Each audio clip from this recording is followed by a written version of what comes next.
Hello, আজকে মিশোতে হচ্ছে day 12। আর আজকে অর্ডার এসেছিলো 15টা, আর তার আগে এসেছিলো দুটো।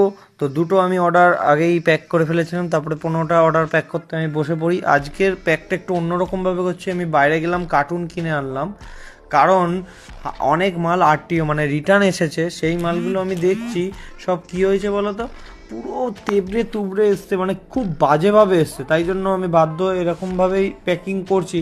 আমি জানি না এরপরে অন্য কিছু মাইন্ড লাগাবো। তার উপর আমার কি ভাগ্য খারাপ, আমি একটা প্রিন্টার কিনেছি পুরনো, সেটার হচ্ছে না প্রিন্ট। মানে আমাকে সেই দোকানেই যেতে হচ্ছে প্রিন্ট করাতে, দেন বাড়ি আসতে হচ্ছে। মানে আমার লাইফ হেল।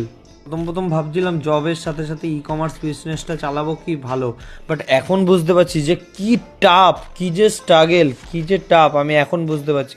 তাও কি, চলো বসে পড়লাম, ভালোভাবে প্যাক করতে বসে পড়লাম। হ্যাঁ, আর নতুন সেলার তো কি প্রবলেম।